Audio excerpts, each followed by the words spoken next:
Bonjour mesdames et messieurs et bienvenue dans ce flash d'information.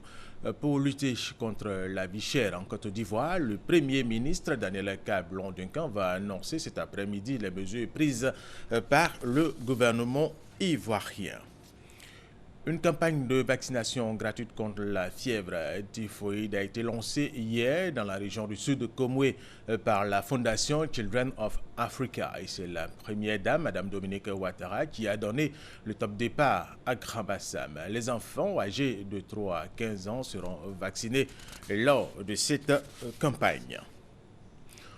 Autre information, la Caisse nationale d'assurance maladie et l'Agence emploi jeunes ont signé mercredi une convention de partenariat. Objectif de cette convention, faire bénéficier aux jeunes demandeurs d'emploi une couverture maladie fiable. Cette convention à effet immédiat permettra d'une part de faciliter l'accès des jeunes bénéficiaires des programmes d'insertion à des soins de santé de qualité et d'autre part de favoriser une plus grande implication de ces jeunes dans le déploiement de la couverture maladie universelle. La signature de convention entre ces deux structures étatiques nous permettra d'assister à une nouvelle étape d'un partenariat fructueux au service de l'amélioration de l'employabilité des jeunes de Côte d'Ivoire. Il s'agit précisément pour la Caisse nationale d'assurance maladie d'associer l'image de l'agence emploi jeunes à ses activités et pour cette dernière d'enrôler les jeunes et rendre visibles les initiatives de la Caisse sur son site internet ou sa plateforme technologique. À travers ce partenariat, le gouvernement espère activer chez la jeunesse son fort potentiel de création de richesses nécessaires à la croissance économique de la Côte d'Ivoire.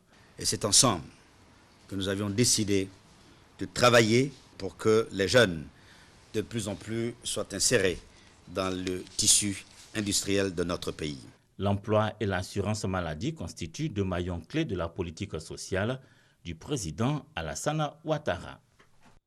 Allez, toute autre chose, le président français François Hollande est attendu ce vendredi à Bangui pour sa troisième visite en Centrafrique.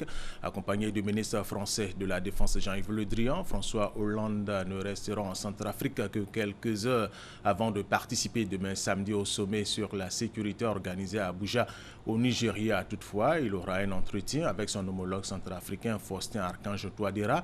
Il visitera l'Institut Pasteur et le quartier musulman du kilomètre 5 de Bangui, particulièrement marqué par les violences intercommunautaires. François Hollande rendra également visite aux troupes françaises de l'opération Sangaris qui s'achèvera fin 2016. Ce vendredi, Moïse Katumbi se rendra à la justice pour sa troisième audition. L'ancien gouverneur du Katanga, candidat déclaré à la présidentielle depuis le 4 mai, a déjà été auditionné lundi et mercredi dernier.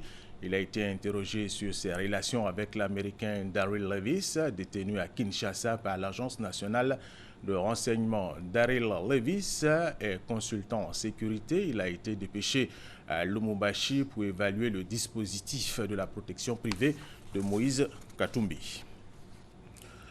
Au Brésil, Michel Temer, qui a remplacé Dilma Rousseff à la tête de ce pays, a formé son gouvernement constitué de 23 ministres et pas la moindre femme. Michel Temer entend redresser le pays englué dans une profonde crise économique et éviter d'être emporté par le gigantesque scandale de corruption Petrobras.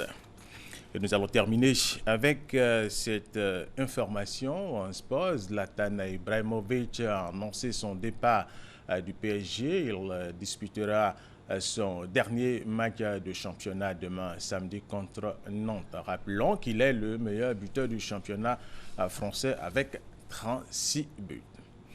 Et c'est la fin de ce flash d'information. Merci de l'avoir suivi. Je vous retrouve tout à l'heure à 13h.